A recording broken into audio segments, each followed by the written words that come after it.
Aliphatic nucleophilic substitution reaction যেটা আমাদের discussion চলছে, এতে অলরেডি আমরা প্রিভিয়াস ক্লাসে ডিসকাশন করেছিলাম যে স্টেরিকের কারণে কীভাবে SN2 রিঅ্যাকশানের রেট অল্টার হয় বা চেঞ্জ হয়। এখানে মূলত বলতেও পারা যেতে পারে স্টেরিকের কারণে রিঅ্যাকশানের রেট, SN2 রিঅ্যাকশানের রেট অলওয়েজ, সবসময়ের জন্যই রিঅ্যাকশানের রেট কমেই যায়, যে ব্যাপারে অলরেডি আমরা ডিসকাশন করেছিলাম আমাদের প্রিভিয়াস ক্লাসে। তো এতে আমরা দুটো কনসিকুয়েন্সেস পেয়েছিলাম, একটা ছিল আলফা ব্রাঞ্চিং এফেক্ট, আর একটা রয়েছে বিটা ব্রাঞ্চিং। আলফা ব্রাঞ্চিং কথার অর্থ কী ছিল?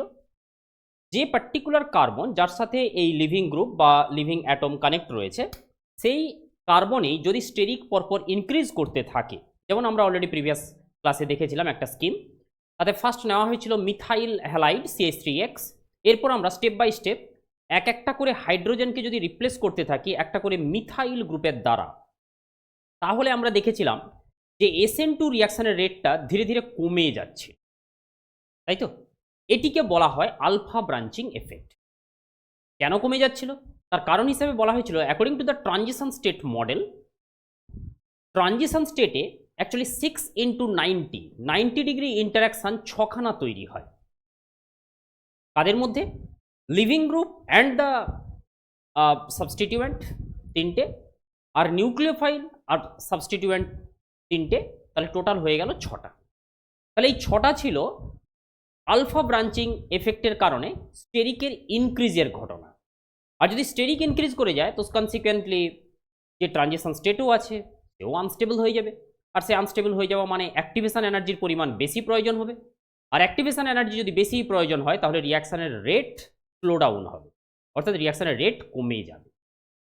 নেক্সট এবার আমরা আসছি এই যে সিচুয়েশনের কথা বলা হলো which is known as alpha branching effect, এটির আরেকটা কনসিকুয়েন্স আছে যেটি আমাদের বিটা কার্বন, যেমন ইথাইল হ্যালাইড থেকে শুরু করা হলো CH3CH2X, তার এই যে মিথাইল গ্রুপ অর্থাৎ যেটাকে বলা হচ্ছে বিটা কার্বন, এই বিটা কার্বনে যে তিনটে হাইড্রোজেন রয়েছে, এই তিনটে হাইড্রোজেনকে যদি আমরা পরপর সিস্টেমেটিক্যালি একটা একটা মিথাইল গ্রুপের দ্বারা রিপ্লেস করা যায়, তাহলে আবার SN2 রিঅ্যাকশন রেট কমে যায়, যেটাকে বলা হচ্ছিল বিটা ব্রাঞ্চিং এফেক্ট।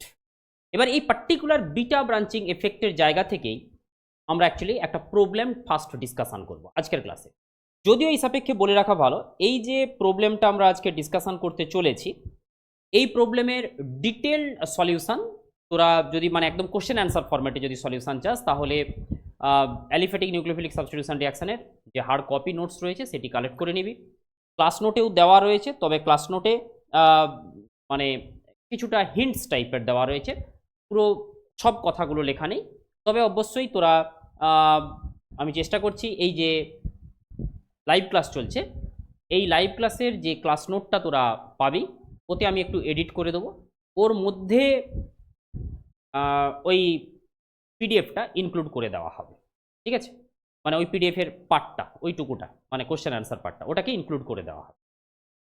তো যাই হোক, প্রবলেমটা তাহলে কি? প্রবলেমটা তাহলে আমরা শুরু করছি কোথা থেকে? বিটা ব্রাঞ্চিং এফেক্ট থেকে। অবভিয়াসলি বারবার বলা হচ্ছে এই বিটা ব্রাঞ্চিংয়ের জায়গা থেকে প্রিভিয়াস ইয়ার্সে কোশ্চেন পড়েছে, সেই কোশ্চেনই আমরা ডিসকাশন করতে চলেছি। যেমন ফার্স্ট একটি কম্পাউন্ড নেওয়া হলো CH3CH2Br, that is ethyl bromide. এর বুঝতেই পেরেছিস এই কার্বনকেই কি বলা হয়? Beta carbon. এবার এই কার্বন এতে থাকা হাইড্রোজেন পরপর যদি আমরা মিথাইল গ্রুপের দ্বারা রিপ্লেস করতে থাকি, তাহলে CH3CH2Br, next CH3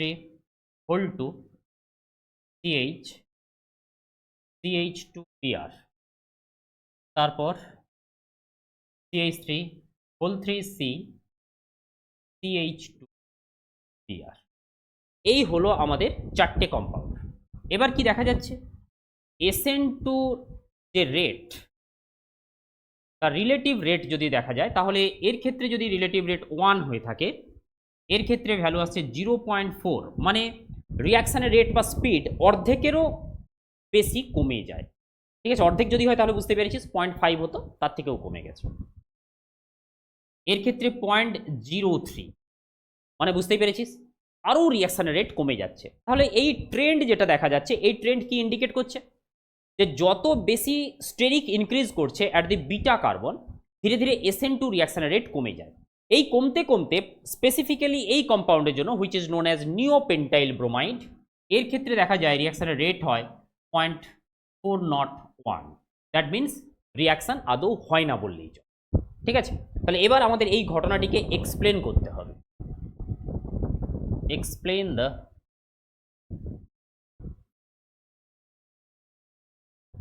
the relative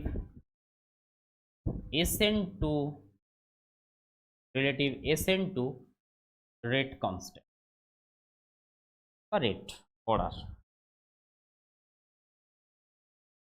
SN2 rate, এইটিকে এক্সপ্লেন করতে।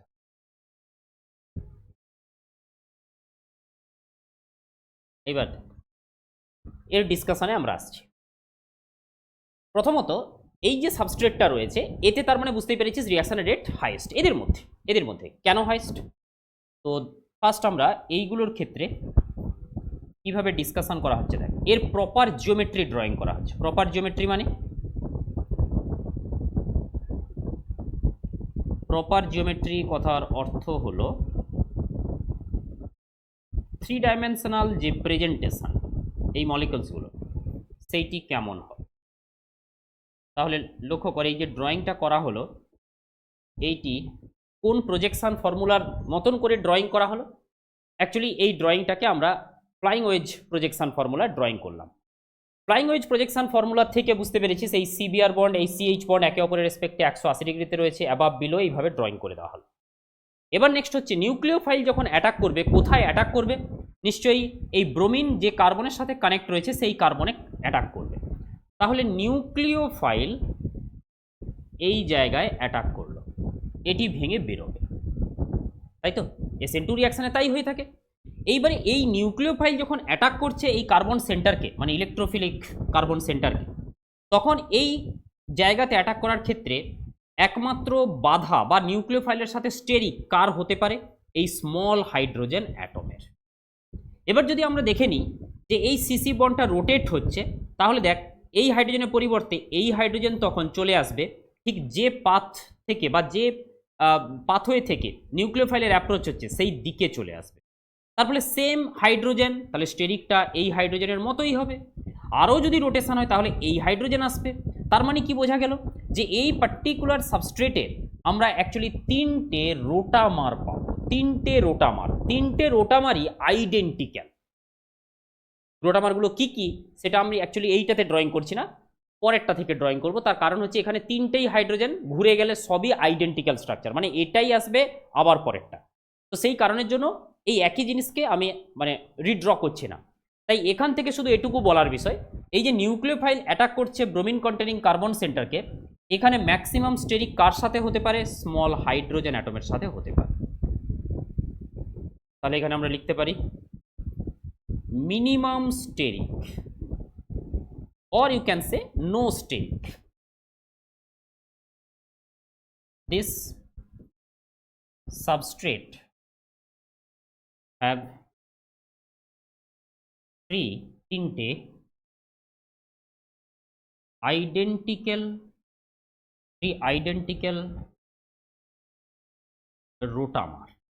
এর তিনটে একই রকম দেখতে রোটামার রয়েছে এই মলিকুলসে। This substrate have 3 identical rotamer, and so nucleophile approach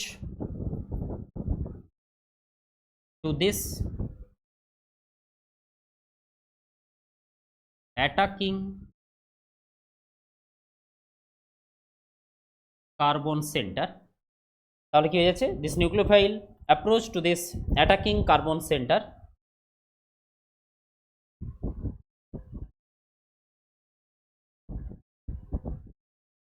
so nucleophile approach to this attacking carbon center through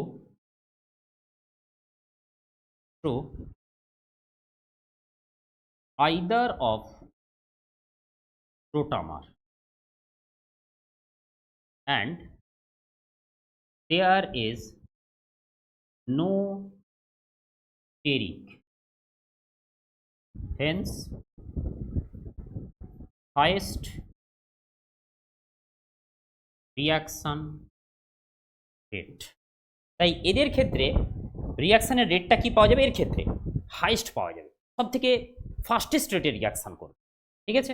আর তিনটে রোটামার যেহেতু একই রকমের, তাহলে তিনটে পসিবিলিটি রয়েছে, প্রত্যেকটা পসিবিলিটি থেকেই reaction possible, that's why this is most favourable. এরপর দেখ, এবার যদি আমরা একটি বিটা কার্বনের হাইড্রোজেনকে রিপ্লেস করে দিই একটি মিথাইল গ্রুপের দ্বারা, তাহলে কি সিচুয়েশন আসছে এইবার সেইটি দেখা যাবে।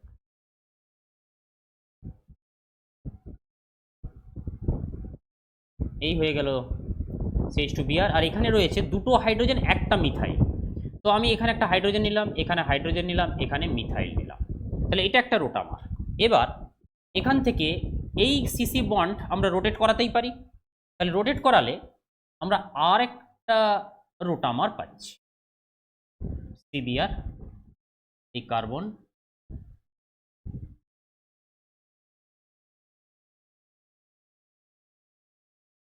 এই রোটামার, মানে এটা যখনই আরেকটা ঘুরে যাচ্ছে তখন বুঝতে পেরেছিস এই জায়গাতে এখন হাইড্রোজেনের জায়গাতে চলে এলো মিথাইল আর এই দুটো হাইড্রোজেন। এবার এতে আবার একবার রোটেশন পসিবল, তো আবার একটা রোটেশনে আর একটা রোটামার তৈরি।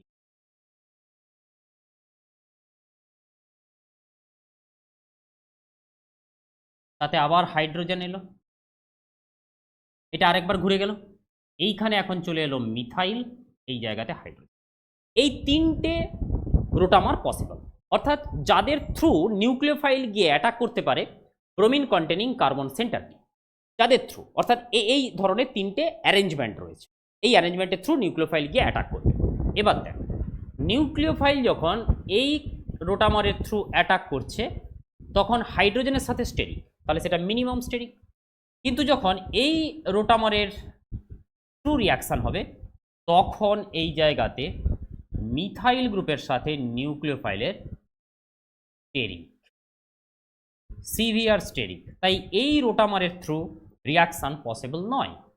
আবার যখন এই জায়গা থেকে নিউক্লিওফিলিক অ্যাটাক করবে তখনও মিনিমাম স্টেরিক, মানে হাইড্রোজেন স্মল, তাহলে তার সাথে মিনিমাম স্টেরিক, এখানেও হাইড্রোজেন স্মল একটা অ্যাটম, তাহলে এখানেও বলতে পারিস নো স্টেরিক, বা যদি হয়েও থাকে খুব সামান্য, এখানেও তাই নো স্টেরিক। তাহলে দেখ, আগেরটার ক্ষেত্রে তিনটে রোটামার থেকেই ইকুয়াল পসিবিলিটি ছিল নিউক্লিওফাইল অ্যাটাক করবে, সেখান থেকে সাবস্টিটিউশন রিয়াকশন হবে।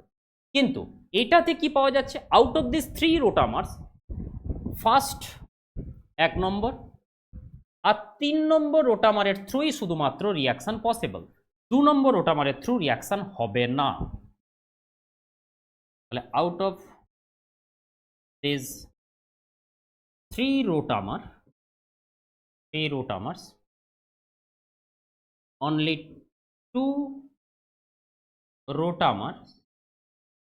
two rotamers কে 1 and 3, only 2 rotamers are available to involve in SN2 reaction। তাহলে দুটো রোটামার্স ইনভলভ থাকবে SN2 রিয়াকশন, তাহলে একটা SN2 রিয়াকশন ইনভলভ হচ্ছে না। তাহলে বুঝতে পেরেছিস আগের তুলনায় পরেরটাতে, মানে এইটাতে পসিবিলিটি যদি কমে যায় নিউক্লিওফিলিক অ্যাটাক করার, তাহলে রিয়াকশনের রেটও কি হয়ে যাচ্ছে, কমে যাচ্ছে। দ্যাটস ওয়াই SN2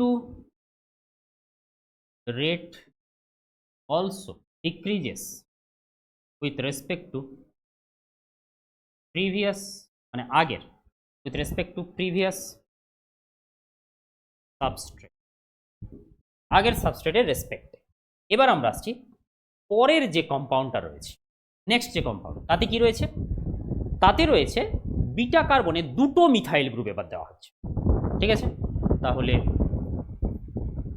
এই CBr, this is carbon, hydrogen hydrogen, এই জায়গাতে রয়েছে হাইড্রোজেন, আর এখানে সাপোজ আমি নিলাম দুটো মিথাইল গ্রুপ। এবার রোটেশন পসিবল, এই কার্বন কার্বন বন্ডের রোটেশন হতেই পারে।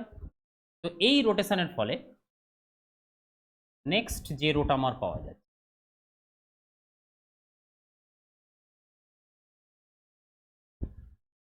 তাতে এবার কি হচ্ছে দেখ, এই মিথাইল গ্রুপ এদিকে চলে এলো সাপোজ, তাহলে এখানে একটা মিথাইল, এই জায়গাতে একটা মিথাইল, আর এখানে থাকছে হাইড্রোজেন। আবার রোটেশন,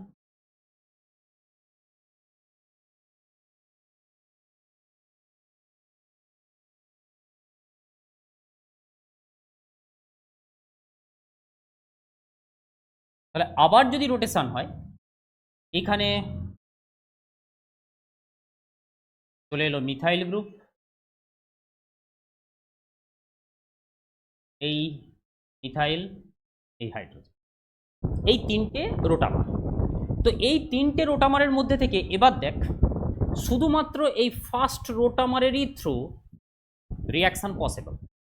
বাকি যে দুটো রোটামার রয়েছে তার থ্রু যদি রিয়াকশান আমরা করার চেষ্টা করি, তাহলে বুঝতেই পেরেছিস যে পাথওয়ে বা যে দিক থেকে নিউক্লিওফাইল আসছে সেই দিকেই রয়েছে বিগার মিথাইল গ্রুপ। তাহলে এখানেও রয়েছে স্টেরিক, এখানেও রয়েছে steric in between the incoming nucleophile and the pre existing methyl group.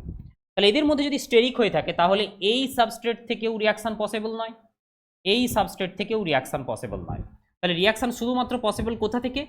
এই জায়গা থেকে। তার কারণ কি? তার কারণ হলো এখানে একটি মাত্র স্মল হাইড্রোজেন প্রেজেন্ট রয়েছে, তাই আমরা বলতেই পারি এই জায়গাতে প্রায় নো স্টেরিক, এখানে কোনো স্টেরিক নেই। তাহলে among this three, 1 2 3, among this three rotamer only one rotamer, এই একটাই রোটামার রয়েছে যার থ্রু রিয়াকশান পসিবল। বাকি যে দুটো রোটামার রয়েছে তার থ্রু কোনো রিয়াকশান হবে না। তাহলে ধীরে ধীরে দেখি পসিবিলিটিটা কমতে থাকছে, অর্থাৎ যত ডিফারেন্ট ডিফারেন্ট রোটামার রয়েছে সবার থ্রু যদি রিয়াকশান হয় তাহলে রিয়াকশানটা খুব সহজে হয় এবং সেক্ষেত্রে রিয়াকশানের রেট বা স্পিডও বেশি থাকে। কিন্তু যত বেশি রেস্ট্রিকশন চলে এসেছে, যেমন out of this three rotamers only one rotamers is allowed to involve in SN2 reaction, rest two rotamers actually are not involved in SN2 reaction.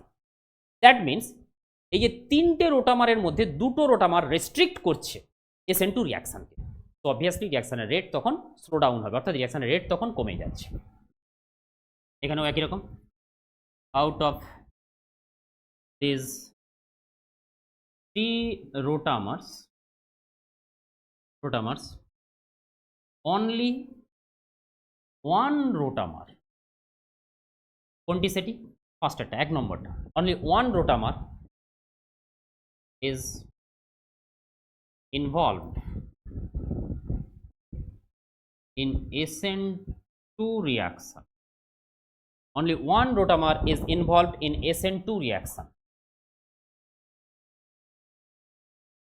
Rest two rotamers, that is 2 and 3,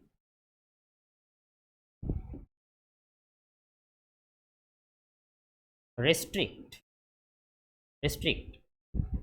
the nucleophile approach towards the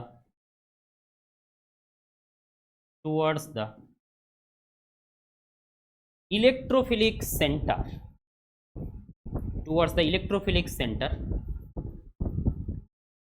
of the substrate molecule. Hence SN2 rate further decreases, মানে আরও কমে যায়।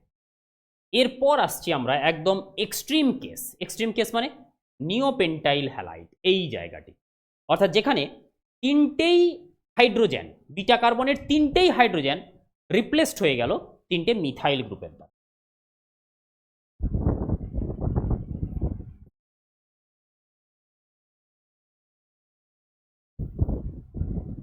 এটা আমি একটাই drawing করব, কারণ এখানেও আবার দেখ বিটা কার্বনের যে তিনটে গ্রুপ রয়েছে সেই তিনটে গ্রুপ কোনো আলাদা নয়, একই। তো যেহেতু একই গ্রুপ, তাই এখান থেকে যে আরও দুটো রোটামার তৈরি হবে তার যে জিওমেট্রি সেটা এক্স্যাক্টলি এর সাথে কি হয়ে যাবে, সেম হবে, একই হবে। সেই কারণে এখান থেকে যে তিনটে রোটামারের কথা বলা হবে সেই তিনটেই রোটামার অ্যালাউ করবে না নিউক্লিওফাইলকে টু অ্যাটাক দি অ্যাটাকিং ইলেকট্রোফিলিক সেন্টার। অ্যালাউ করবে না। কেন করবে না? স্টেরিক এই জায়গাতে নিউক্লিওফাইল যখন এই কার্বনে অ্যাটাক করতে আসবে তখন সে যে পাথওয়ে বরাবর আসছে ওই পাথওয়েতেই বা ওই পথেই কে রয়েছে, বিগার মিথাইল গ্রুপ। তাহলে এই কন্ডিশনে এদের মধ্যে কি শুরু হলো, স্টেরিক শুরু হলো, এদের মধ্যে স্টেরিক। তো স্টেরিক যদি হয়ে থাকে রিয়াকশন কি পসিবল হচ্ছে না। Here all three rotamers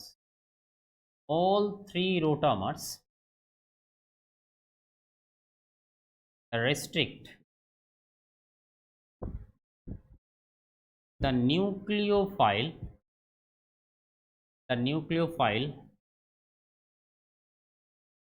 approach towards the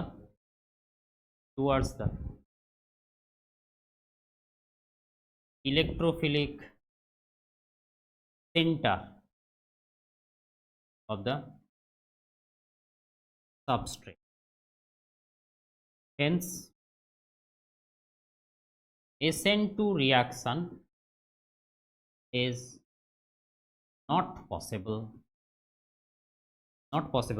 on neopentyl halide. একটা নিওপেন্টাইল হ্যালাইড এনভায়রনমেন্ট যদি থাকে তাহলে তার বিটা কার্বন অলরেডি স্টেরিক্যালি ক্রাউডেড হওয়ার কারণে এতে কোনো নিউক্লিওফিলিক অ্যাপ্রোচই অ্যাকচুয়ালি ইলেকট্রোফিলিক সেন্টারের দিকে হয় না। তার কারণ এই ধরনের ইলেকট্রোফিলিক সেন্টার হওয়ার চেষ্টা করলেও বুঝতে পেরেছিস যে এই জায়গাতে মিথাইল গ্রুপের সাথে নিউক্লিওফাইলের অ্যাপ্রোচটা পসিবল হবে না, কারণ মিথাইল গ্রুপের সাথে নিউক্লিওফাইলের স্টেরিক ক্লাস বাড়তে থাকবে আর সেই কন্ডিশনে রিয়াকশন রেটও কমতে থাকে।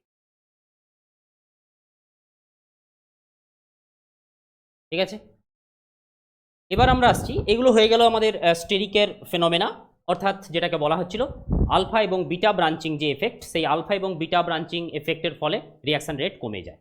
এই ব্যাপারে আমরা অলরেডি জানি যে স্টেরিক যদি হয়ে থাকে তাহলে রিয়াকশন রেট কি হয়, কমে যায়। তাহলে স্টেরিকের কারণ ডিসকাশন হয়ে গেল। স্টেরিক SN2 রেট কি হয়, ডিক্রিজ করে। আর এবার আমরা আসছি ইলেকট্রনিক ফ্যাক্টর।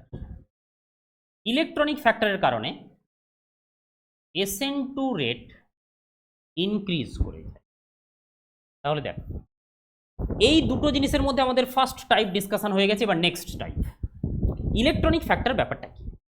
যখন কোনো SN2 রিয়াকশন হয়ে থাকে তখন বলা হচ্ছে যে স্টেরিকের থেকেও যদি মোর ডমিনেটিং ফ্যাক্টর হিসাবে ইলেকট্রনিক ফ্যাক্টর চলে আসে তাহলে কিন্তু রিয়াকশনের রেট ইনক্রিজ করে যায়, SN2 রিয়াকশনের রেট ইনক্রিজ করে। আর এক্ষুনি দেখলি যে স্টেরিক যদি ইনক্রিজ করে যায় at alpha or beta carbon তাহলে SN2 রিয়াকশনের রেট ডিক্রিজ করে। তাহলে এই হচ্ছে দুটো ঘটনা। তার মধ্যে SN2 রিয়াকশন রেট কেন ডিক্রিজ করে যায় when স্টেরিক ইনক্রিজেস সে ব্যাপারে আমাদের ডিসকাশন শেষ।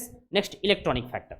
ইলেকট্রনিক ফ্যাক্টর ব্যাপারটা কি বা কোন সিচুয়েশানে তোরা যদি এরকম ভাবিস যে কোন সিচুয়েশানে ইলেকট্রনিক ফ্যাক্টর ডমিনেট করবে in comparison to the steric factor, সেটা আমরা কিভাবে বুঝবো।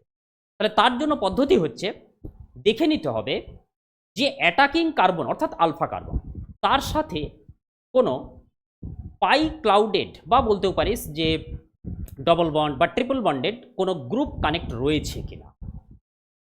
ডবল বন্ডেড বা ট্রিপল বন্ডেড যদি কোনো গ্রুপ কানেক্ট থাকে আলফা কার্বনের সাথে তাহলে সেক্ষেত্রে SN2 রিয়াকশনের রেট ইনক্রিজ করে।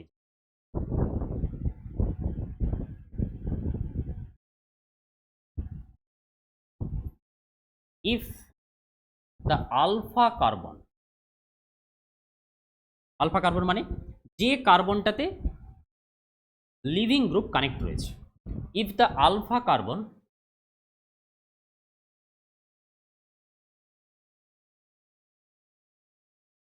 of the substrate molecule is connected, if the alpha carbon of the substrate molecule is connected to double or triple bond, মানে কি কি? এই ডবল বন্ড হতে পারে, ট্রিপল বন্ড হতে পারে, কার্বনিল গ্রুপ হতে পারে, ফিনাইল রিং হতে পারে, অর্থাৎ আনস্যাচুরেটেড গ্রুপ। ঠিক আছে, ডবল ট্রিপল বন্ড মানে কি বোঝাচ্ছে? Unsaturated. If the alpha carbon of the substrate molecule is connected with double or triple bond, then there occurs an increase of SN2 reaction rate। তাহলে SN2 reaction rate increase করে যায়। যেমন একটা example দেখা যাক, suppose CH3 CH2 CH2 Cl এই একটা substrate, আর আমরা একটা নিচ্ছি CH2 double bond CH single bond CH2 Cl। ভালো করে লক্ষ্য কর এই দুটো কম্পাউন্ডকে, যে পার্টিকুলার কার্বনের সাথে লিভিং গ্রুপ কানেক্ট রয়েছে তাকে কি বলা হয়? Alpha carbon. এবার একটা আমরা নিচ্ছি আলফা কার্বনের সাথে একটি স্যাচুরেটেড অ্যানালগ রয়েছে, মানে ইথাইল গ্রুপ। আর একটা আমরা নিচ্ছি আলফা কার্বনের সাথে কানেক্ট রয়েছে দেখ ডবল বন্ড, অর্থাৎ ভিনাইল গ্রুপ। এবার যদি বলা হয় ফার্স্ট এর ক্ষেত্রে রিয়াকশানের রেট কনস্ট্যান্ট K1, সেকেন্ডের ক্ষেত্রে রিয়াকশানের রেট কনস্ট্যান্ট যদি K2 হয়ে থাকে, কোন পার্টিকুলার কন্ডিশনে, মানে এই দুটোর মধ্যে কোনটিতে SN2 রিয়াকশানের রেট বেটার হবে? তখন তার অ্যান্সার আসছে K2 গ্রেটার দেন K1। তার মানে কি? তার মানে যখন আলফা কার্বনের সাথে একটি আনস্যাচুরেশন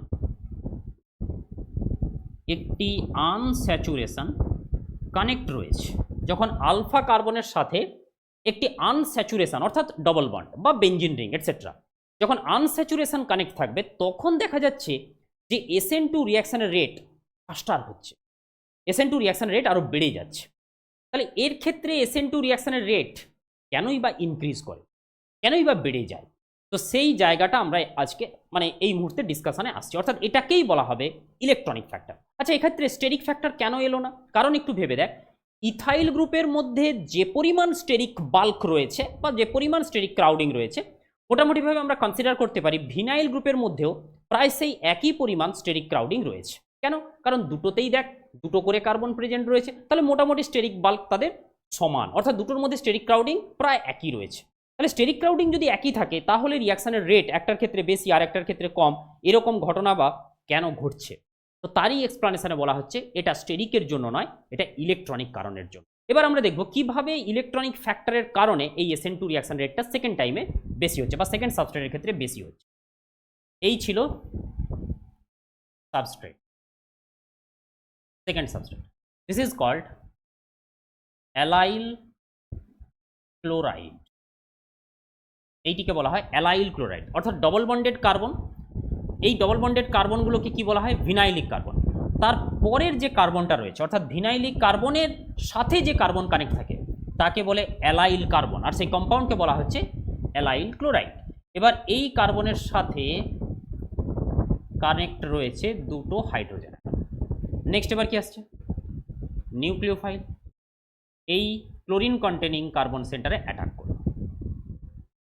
এই নিউক্লিওফাইল কি করলো? ক্লোরিন কন্টেনিং কার্বন সেন্টারে অ্যাটাক করলো, দিলে সাবস্টিটিউশন রিয়াকশন হবে, SN2 রিয়াকশন হবে। তাহলে এখন এর যে ট্রানজিশন স্টেটটা তৈরি হচ্ছে, আমরা এবার সেই ট্রানজিশন স্টেটের জায়গাতে আসছি।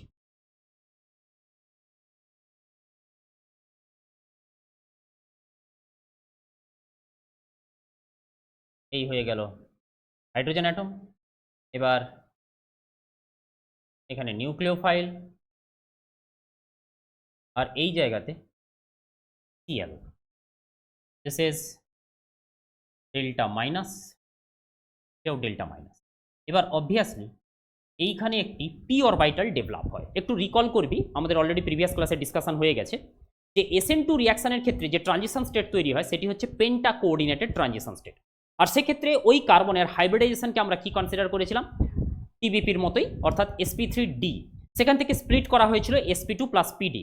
তার মধ্যে বলা হয়েছিল কার্বনের যেহেতু ডি অরবিটাল নেই, তাই sp2 প্লাস পি, অর্থাৎ এই হলো সেই পি অরবিটাল। এবার সেকেন্ড কথা, এই পি এবং SN1 রিয়াকশনের ক্ষেত্রে তৈরি হওয়া পি অরবিটালের মধ্যে ডিফারেন্স কি ছিল? ডিফারেন্স ছিল এটাই, SN1 রিয়াকশনের সময় যে পি অরবিটাল ডেভেলপ হয়েছিল সেটি ছিল ভ্যাকেন্ট পি অরবিটাল, কিন্তু SN2 রিয়াকশনের সময় যে পি অরবিটাল ডেভেলপ হয় সেটি কিন্তু ফিল্ড পি অরবিটাল, অর্থাৎ সেই পি অরবিটালের মধ্যে ইলেকট্রন রয়েছে।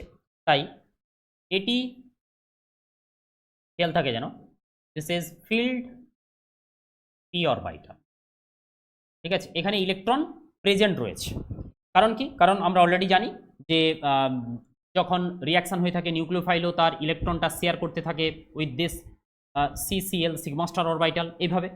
এবার বলা হচ্ছে কি, এই যে ট্রানজিশন স্টেটটা তৈরি হচ্ছে, এই ট্রানজিশন স্টেট কিভাবে স্টেবিলিটি পাচ্ছে? এই যে ডবল বন্ড রয়েছে, এই ডবল বন্ডের এই জায়গাতে আনহাইব্রিড পি অরবিটাল প্রেজেন্ট রয়েছে। এবার এই আনহাইব্রিড পি অরবিটালগুলোর সাথে, এই আনহাইব্রিড পি অরবিটালগুলোর সাথে এই যে তৈরি হওয়া P orbital, in transition state যে পি অরবিটাল ডেভেলপ হয়েছে তার মধ্যে একটি ইলেকট্রনিক ওভারল্যাপিং চলতে থাকে, এই ধরনের ইলেকট্রনিক ওভারল্যাপিং চলতে থাকে। আর যখন ট্রানজিশন স্টেটে এই ধরনের পি অরবিটাল যেটা ডেভেলপ হচ্ছে তার নেগেটিভ চার্জ পাশে থাকা আনহাইব্রিড পি অরবিটালের সাথে সে শেয়ার করতে পারে, বা নেগেটিভ চার্জটাকে সে স্প্রেড করাতে পারে, বা নেগেটিভ চার্জটাকে সে ডিলোকালাইজ করাতে পারে, তখন অবভিয়াসলি সে transition state becomes more stable. আর ট্রানজিশন স্টেট যদি মোর স্টেবল হয় তাহলে বুঝতেই পেরেছিস, ট্রানজিশন স্টেট মোর স্টেবল মানে কি, রিকোয়ার্ড অ্যাক্টিভেশন এনার্জি কম, তার মানে রিয়াকশনের রেট ফাস্টার। তাহলে এই জায়গা থেকে এবার আমরা আসছি, এখান থেকে প্রোডাক্ট তৈরি হচ্ছে, আমাদের এখানে প্রোডাক্ট নিয়ে ডিসকাশন নয়, আমাদের ডিসকাশন হচ্ছে রেট নিয়ে। তাহলে SN2 রিয়াকশনে তো কোনো ইন্টারমিডিয়েট তৈরি হয় না, তাহলে এক্সপ্লানেশন কিভাবে আসবে? ট্রানজিশন স্টেট, ঠিক আছে। তাহলে এবার কি আসছে? In transition state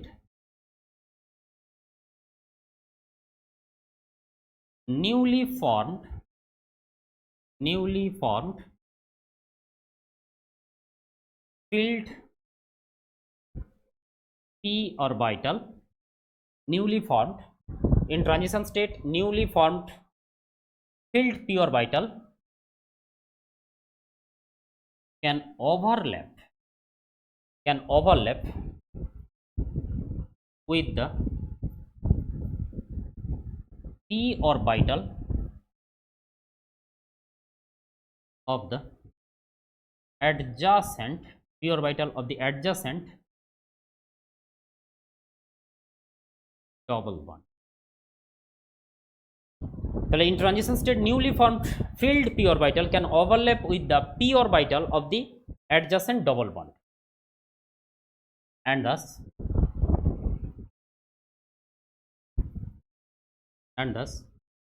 transition state becomes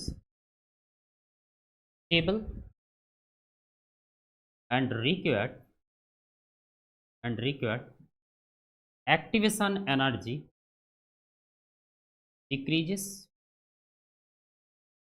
and obviously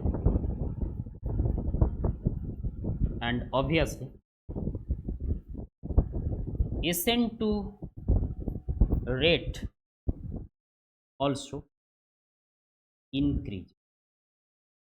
যদি অ্যাক্টিভেশন এনার্জি ডিক্রিজ করে যায় তার রেসপেক্টে, with respect to the saturated analog, যদি ডবল বন্ডটা না থাকতো তার রেসপেক্টে অ্যাক্টিভেশন এনার্জি যদি ডিক্রিজ করে যায় তাহলে রিঅ্যাকশন রেট ইনক্রিজ করে যাবে। এবার এই সিচুয়েশনটাকে, এটা তো মলিকুলার অরবিটাল থিওরি দিয়ে বললাম, এটাকে ভিভিটি থেকেও তোরা একটু মানে অ্যাজিউম করতে পারিস। কীরকম ভিভিটি থেকে? যেমন ধর, আমি এখানেই বলে দিচ্ছি, সাপোজ এই জায়গাতে একটা মাইনাস চার্জ আর এই জায়গাতে একটা মাইনাস চার্জ, অর্থাৎ অ্যালাইল অ্যানায়ন আর একটা সিম্পল 1 ডিগ্রি কার্বন আয়ন, এই দুটোর মধ্যে কোন নেগেটিভ চার্জ মোর স্টেবল? তাহলে নিশ্চয়ই আমরা জানি এইটি মোর স্টেবল, এটি মোর stable compare to this one. এটা যদি মোর স্টেবল হয় বুঝতে পেরেছিস এইটি হয়ে যাচ্ছে more stable with respect to the its saturated analogue. তাহলে এটা যদি মোর স্টেবল হয় তার মানে transition state more stable, activation energy কমে গেল, রিঅ্যাকশনের রেট ফাস্টার হয়ে গেল, ঠিক আছে। নেক্সট এক্সাম্পল, সাপোজ আলফা কার্বনের সাথে কানেক্ট রয়েছে একটি বেঞ্জিন রিং, অর্থাৎ আমরা কি নিতে চলেছি এবার, বেঞ্জাইল হ্যালাইড। বেঞ্জাইল হ্যালাইড এইটি এবার SN2 তে ইনভলভ হবে। তাতে আমরা দেখব রিয়াকশনের রেট কেমন কি হয়। ঠিক আছে, বেঞ্জাইল হ্যালাইড অর্থাৎ বেঞ্জিন রিং এক্ষেত্রে প্রেজেন্ট রয়েছে। এই হলো substrate, this is suppose CH2Cl। এবার কি হবে, এতে যদি নিউক্লিওফাইল দেওয়া হয়, আমরা জানি নিউক্লিওফাইল অ্যাটাক করবে এই কার্বন সেন্টারে Cl লিভিং গ্রুপ, এটি ভেঙে বেরিয়ে যাবে, এরকমই ঘটনা ঘটবে। Cl যেখানে রয়েছে মানে যে পজিশনে রয়েছে তার রেসপেক্টে মানে পুরোপুরি অপোজিট দিক থেকে বা বলতে পারিস ব্যাক সাইড থেকে নিউক্লিওফাইলের অ্যাপ্রোচ হবে। তাহলে এরকমভাবেই রিয়াকশন হবে, Cl মাইনাস ভেঙে বেরিয়ে যাবে। তাহলে এর এবার যদি আমরা একই রকমভাবে আগের মতোই ট্রানজিশন স্টেট ড্রয়িং করি তাহলে কি আসছে দেখ, দিস ইজ বেঞ্জিন, এই কার্বন, এখানে দুটো হাইড্রোজেন অ্যাটম রয়েছে CH2, this is p orbital, এর সাথে নিউক্লিওফাইল আসছে আর লিভিং গ্রুপ Cl ভেঙে বেরিয়ে যাচ্ছে। তার মানে this is delta minus, this is delta minus. এখানে একটি ফিল্ড p অরবিটাল ডেভেলপ হচ্ছে। আর অবভিয়াসলি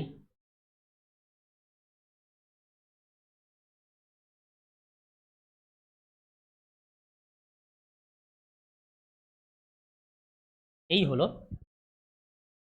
বেঞ্জিনের যে বেঞ্জিন রিং রয়েছে সেই বেঞ্জিনের p অরবিটালগুলো।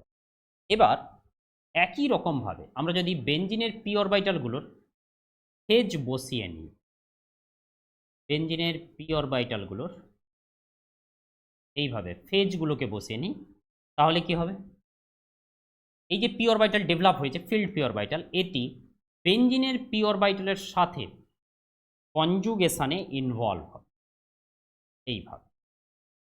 এই ছিল বেঞ্জিনের p অরবিটাল, এর সাথে কনজুগেশনে ইনভলভ হচ্ছে। অর্থাৎ এই যে ট্রানজিশন স্টেটটা তৈরি হচ্ছে, এই transition state becomes more stable, তাই তো। এবার এখান থেকে ফাইনাল প্রোডাক্ট তৈরি হবে, যেটা বারবার বলা হচ্ছে প্রোডাক্ট নিয়ে আমাদের এখানে ডিসকাশন হচ্ছে না, আমাদের এখানে রেট নিয়ে ডিসকাশন হচ্ছে। তাহলে এই জায়গাতেও আমরা কি দেখলাম, transition state gets stability by overlapping, transition state gets stability by overlapping of field of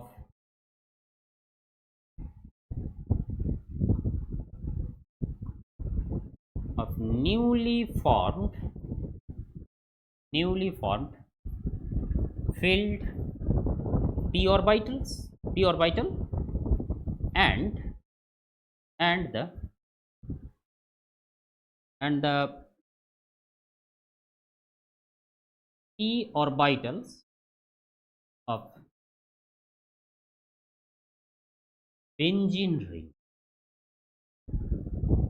এই যে ফিল্ড p অরবিটাল এর সাথে বেঞ্জিন রিং এর যে p অরবিটালগুলো রয়েছে তাদের মধ্যে একটি ওভারল্যাপিং হতে থাকে। তার ফলে কি হয়ে যাচ্ছে, ট্রানজিশন স্টেট গেট স্টেবিলিটি। আর ট্রানজিশন স্টেট যদি স্টেবিলিটি পায়, অ্যাক্টিভেশন এনার্জি কমে যাচ্ছে, আর অ্যাক্টিভেশন এনার্জি যদি কমে যায় SN2 রেট ইনক্রিজ করে যায়।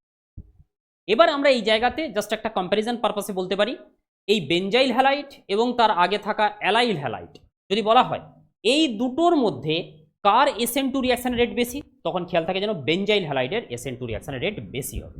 তাহলে এবার আমরা যদি SN2 রেট অর্ডার দেখি, তাহলে বলা হচ্ছে বেঞ্জাইল হ্যালাইড যেটা তৈরি হচ্ছে CH2X এর রেট বেশি হবে in comparison two allyl halide এর তুলনায়। কেন? কারণ বেঞ্জিনের ক্ষেত্রে দেখ 3টে পাই বন্ড রয়েছে, এরকম ভাবতে পারিস, আর অ্যালাইলের ক্ষেত্রে কি মাত্র একটি পাই বন্ড রয়েছে। তো 3টে পাই বন্ড যদি থাকে তাহলে সেক্ষেত্রে আরও বুঝতে পেরেছিস আনহাইব্রিড আরও 4টে p অরবিটাল রয়েছে, আর 4টে আনহাইব্রিড p অরবিটাল থাকা মানে সেখানে তো এক্সটেন্ড অফ ডিলোকালাইজেশন বেশি হচ্ছে, তাই না? মানে ইলেকট্রনিক যে চার্জ ডিস্ট্রিবিউশন সেটা আরও বেশি হচ্ছে। তো তো এক্সটেন্ট অফ ডিলোকালাইজেশন যদি বেশি হয় তাহলে আমরা জানি অলরেডি রেজোনেন্সেই আমরা পড়েছি, যত বেশি চার্জ ডিলোকালাইজেশন হবে বা ডিসপারশন হবে তত কম্পাউন্ডের স্টেবিলিটি ইনক্রিজ করতে থাকে। তো সেই কারণের জন্যই আমরা বলতে পারি এর রিয়াকশন রেট ইনক্রিজ করবে। তাহলে কারণ হিসাবে কি রয়েছে, নাম্বার অফ পি অরবিটালস, যেটাকে বলা যেতে পারে pi bonds, number of p orbitals greater compared to allyl system। তাহলে greater charge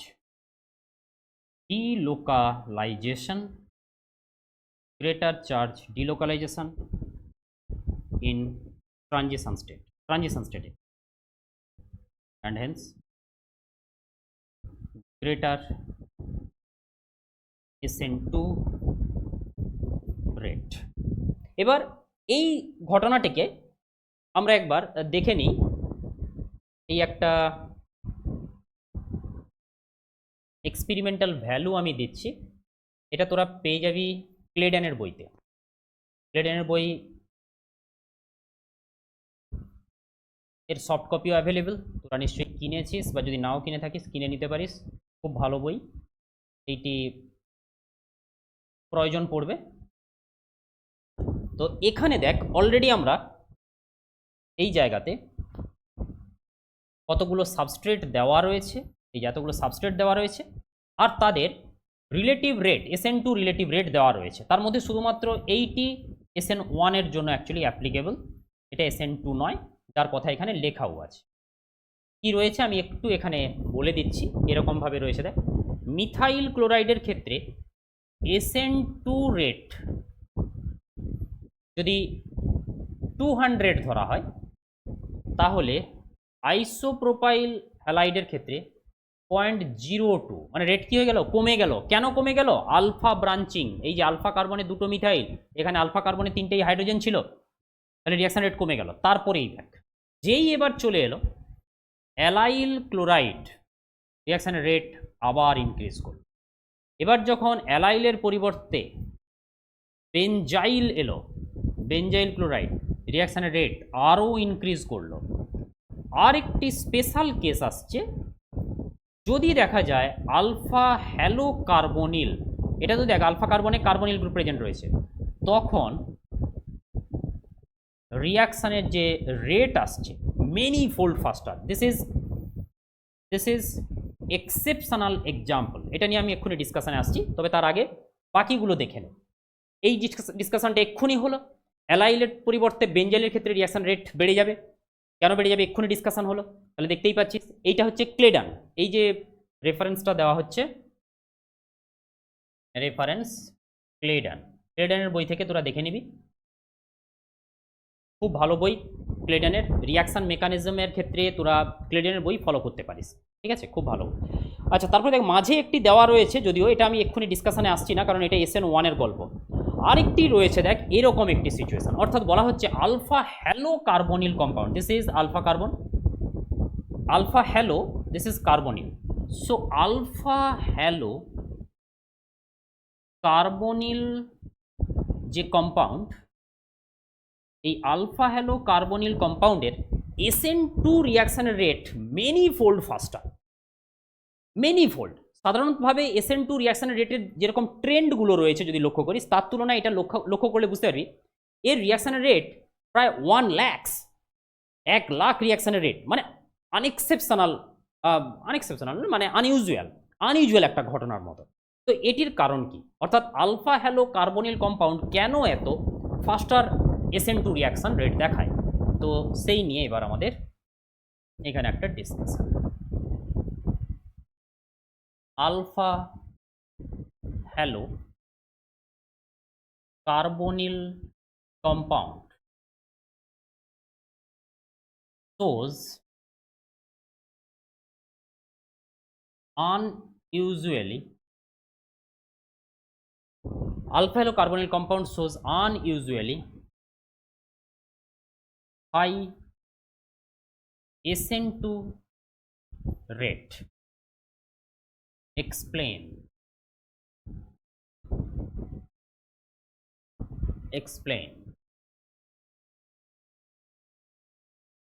এই ঘটনাটিকে আমাদের এবার এক্সপ্লেন করতে হবে। আলফা হলো কার্বনিল কম্পাউন্ড, তাতে রিঅ্যাকশনের রেট একটু বেশি হবে, সে ঠিক ছিল, কিন্তু এত বেশি মানে ব্যাপারটা কেমন? যেমন দেখ, এই হলো এক্ষুনি আমরা ডিসকাশন করি, এটা কি? এটা হলো অ্যালাইল ক্লোরাইড, এক্ষুনি ডিসকাশন হলো।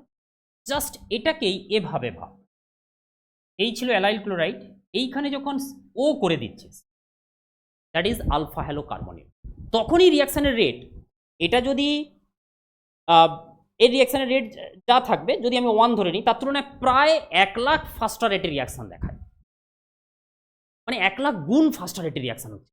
এত হাই স্পিড কি কারণে হচ্ছে? এত হাই স্পিড কেন?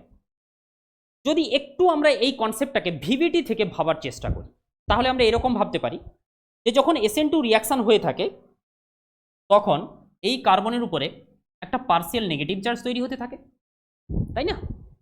কারণ এক্ষুনি বললাম যে ফিল্ড পিওর ভাইটাল তৈরি হয় ডিউরিং দ্য SN2 রিঅ্যাকশন, তাহলে এটা যখন ভেঙে বেরোয় তখন এখানে একটা নেগেটিভ চার্জ তৈরি হয়। সিমিলারলি এটাও যখন ভেঙে বেরোবে তখন এই জায়গাতে একটা নেগেটিভ চার্জ তৈরি হতে থাকে, এরকম একটা সিচুয়েশন।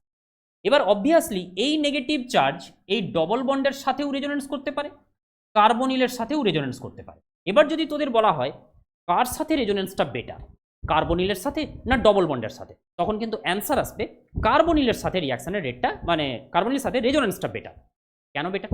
তার কারণ রেজোনেন্সের ফলে negative charge reside over the more electronegative oxygen atom, whereas in case of allyl chloride this negative charge reside over the comparatively less electronegative carbon atom. তাহলে একটা নেগেটিভ চার্জ কার্বনের উপরে থাকা অক্সিজেনের উপরে থাকার মধ্যে কোথায় বেটার? বলছে অক্সিজেনের উপরে থাকাটাই বেটার, তাই রিঅ্যাকশনের রেট ফাস্টার। কিন্তু সেসব ঠিক আছে, রিঅ্যাকশন রেট ফাস্টার, একটু ফাস্টার হতেই পারত, এত ফাস্টার। তাই এই ধরনের ভিভিটি অ্যাপ্রোচ বা এই ধরনের explanation is not sufficient for the explanation of this unusual high SN2 rate. এত মানে অসাধারণ SN2 রিঅ্যাকশনের রেটটাকে আমরা এই সিম্পল ভিভিটি দ্বারা এক্সপ্লেন করতে পারি না বা পারা সম্ভব না। এর অ্যাকচুয়ালি বেটার অ্যাপ্রোচ হচ্ছে molecular orbital theory. Molecular orbital theory দ্বারাই একে অ্যাকচুয়ালি বেটার এক্সপ্লেন করা যায়। এরকম যেমন দেখ, কম্পাউন্ডটাকে আমরা ফার্স্ট একটু ড্রয়িং করে নিচ্ছি, এভাবে যদি আমরা ধরি, এই ছিল, এই জায়গায় রয়েছে লিভিং গ্রুপ হ্যালোজেন, এই হলো আমাদের গ্রুপ, এরকমই। এবার কি ছিল? নিউক্লিওফাইল, এখানে অ্যাটাক করবে, ক্লোরিন ভেঙে বেরিয়ে যাবে, তাই তো? দিলে এরকম প্রোডাক্ট ফরমেশন, এই সমস্ত ব্যাপার। এবার ম্যাক্সিমাম এখানে আমরা যেটা ভাবতে পারতাম যে এখান থেকে তৈরি হওয়া পিওর ভাইটাল আর এখান থেকে তৈরি হওয়া পিওর ভাইটাল, এদের মধ্যে কনজুগেশন, কিন্তু ভেবে দেখ এই কনজুগেশনের গল্প তো একটু আগেই বলা হয়েছিল, কিন্তু সেই কনজুগেশনের গল্পের দ্বারা আমরা তো কোনোভাবে এতটা বেশি রিঅ্যাকশনের রেটের ঘটনাকে এক্সপ্লেন করতে পারি না। তাহলে কিভাবে এক্সপ্লেন হবে? এক্সপ্লেন করার জন্য এবার বলা হচ্ছে যে আসলে দুটো electron withdrawing group chlorine and carbonyl are reside at the adjacent position, মানে পাশাপাশি। যখন দুটো ইডব্লিউজি একে অপরের পাশাপাশি প্রেজেন্ট থাকবে, তখন তারা কি করবে? একে অপরের মধ্যে ইলেকট্রোফিলিসিটি ইনক্রিজ করতে থাকবে, মানে এও ইলেকট্রন উইথড্র করছে, এও ইলেকট্রন উইথড্র করছে। তাহলে এই অবস্থায় এই কার্বনের উপরের ইলেকট্রোফিলিসিটি এ বাড়িয়ে দেবে, আবার কার্বনিল কার্বনের উপর ইলেকট্রোফিলিসিটি এ বাড়িয়ে দেবে। তার মানে দুটো ইলেকট্রন উইথড্রয়িং গ্রুপ একে অপরের কার্বনের ইলেকট্রোফিলিসিটি ইনক্রিজ করিয়ে দেয়। In this compound, two EWG electron withdrawing group, two EWG make each other more electrophilic, একে অপরকে মোর ইলেকট্রোফিলিক বানিয়ে দেবে। তো nucleophilic approach towards the electrophilic centre increases. তাতে করে কি হবে, ইলেকট্রোফিলিক যে সেন্টার রয়েছে এই দুটোরই, তাতে নিউক্লিওফাইলের অ্যাটাক করার পসিবিলিটি ইনক্রিজ করিয়ে দিচ্ছে একে অপরে। তার মানে ব্যাপারটা একটু তো আবার কেমন আনইউজুয়াল মনে হচ্ছে না? মানে আনইউজুয়াল বলতে কি বোঝানো হচ্ছে, এই দেখ এই ছিল এরকম, তাহলে এখন বলছে এই কার্বনের ইলেকট্রোফিলিসিটি বেড়ে যাচ্ছে, আবার এই কার্বনিল কার্বনেরও ইলেকট্রোফিলিসিটি বেড়ে যাচ্ছে। তো এখন যখন নিউক্লিওফাইল দেওয়া হলো, নিউক্লিওফাইল এই কার্বনেও অ্যাটাক করে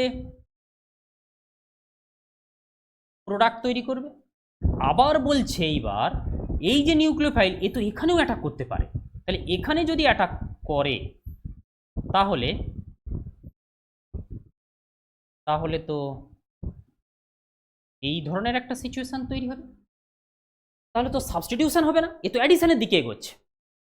এইবার এখানে কি টুইস্ট দেখ, বলছে অ্যাকচুয়ালি এই যখন কার্বনিলে অ্যাটাক করলো তখন যে অক্সিঅ্যানায়নটা তৈরি হবে সে আবার ব্যাক করবে, নিউক্লিওফাইল আবার ভেঙে বেরিয়ে যেতে পারে, অর্থাৎ কার্বনিলের এই রিয়াকশান হচ্ছে reversible. But in case of SN2 reaction this is irreversible.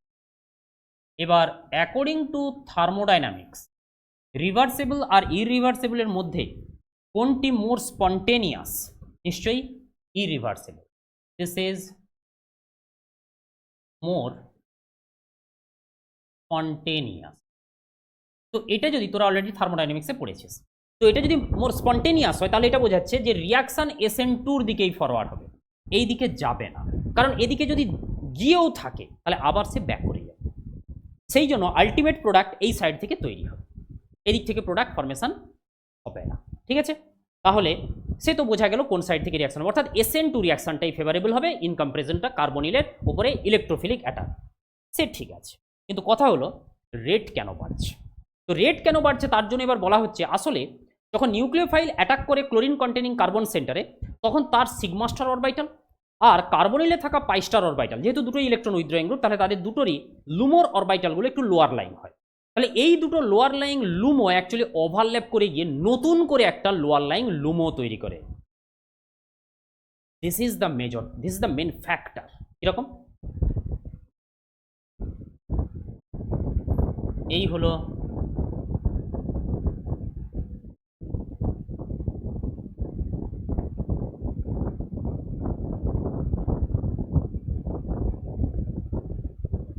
CCl। এবার এখানে আমরা নিচ্ছি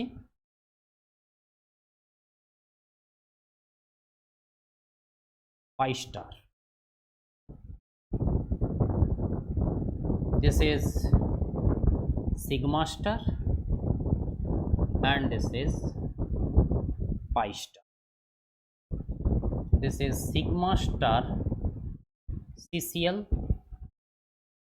LUMO, আর কার্বনিলের যেটা দেখছিস this is pi star CC LUMO। এবার কি বলা হচ্ছে, এরকম দুটো লুমো একে অপরের মধ্যে ওভারল্যাপিং হবে।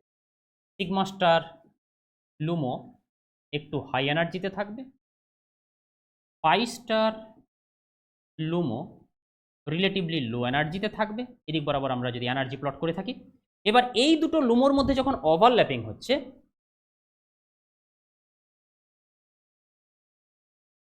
তখন এইখানে তৈরি হচ্ছে পাই স্টার প্লাস সিগমা স্টার, আর এখানে তৈরি হচ্ছে পাই স্টার মাইনাস সিগমা।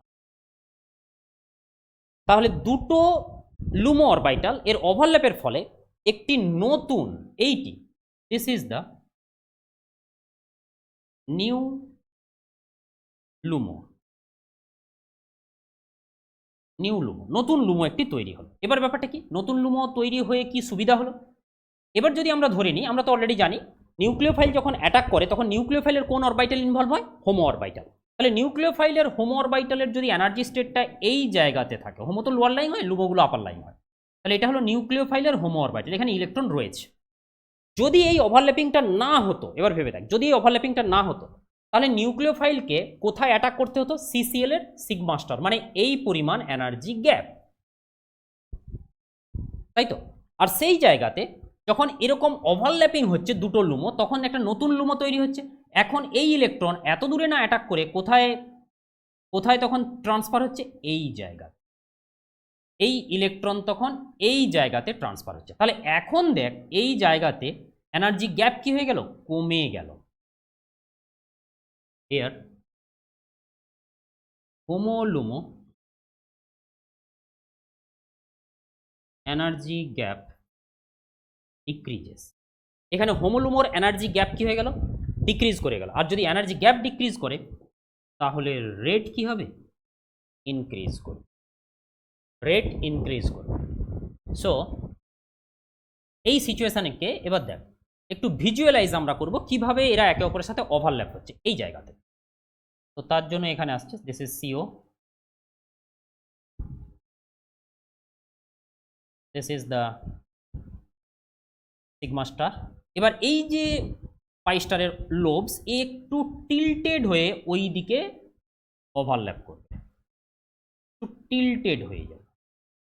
কি হলো দেখ, এই যে সিগমা স্টার ছিল তার সঙ্গে এর পাই স্টার ওভারল্যাপ হয়ে গেল, ঠিক আছে। এবার এদের এই জায়গাতে দেখ এইটাকে বলা হয় ওভারল্যাপিং ইন্টিগ্রাল, অর্থাৎ যে জায়গাটায় কমন হলো, ঠিক আছে, কমন যে জায়গাটা। আর বাকি আমরা ফেজগুলো লিখে দিচ্ছি এখানে জায়গাতে এরকম। এই একটা জোন, এটা পুরোটাই অ্যাকচুয়ালি ওভারল্যাপ হয়েছে, তার মধ্যে এইটি হচ্ছে কমন জোন তৈরি করেছে। এই যে কমন জোন যেটাকে তৈরি হয়েছে এইটাকে বলা হয় দিস ইজ ওভারল্যাপিং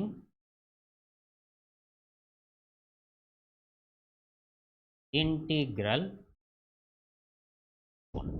এই ওভারল্যাপিং ইন্টিগ্রাল যে জোনটা রয়েছে এইখানেই অ্যাকচুয়ালি নিউক্লিওফাইল অ্যাটাক করবে, এই জায়গা, ঠিক আছে, এই জায়গাতে অ্যাটাক করবে। আর এই জায়গাতে অ্যাটাক মানে এইটাকে বোঝানো, এরকম একটা এনার্জি স্টেটের জায়গাতে। তার ফলে হোমোর সাথে লুমোর এখন এনার্জি গ্যাপ কি হয়ে গেল? কমে গেল। যদি এনার্জি গ্যাপ কমে যায় তাহলে রিয়াকশনের রেট কি হবে? ফাস্টার, ঠিক আছে।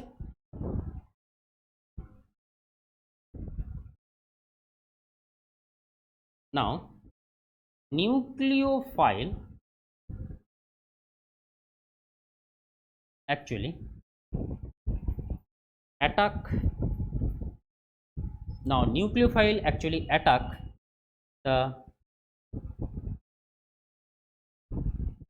the newly formed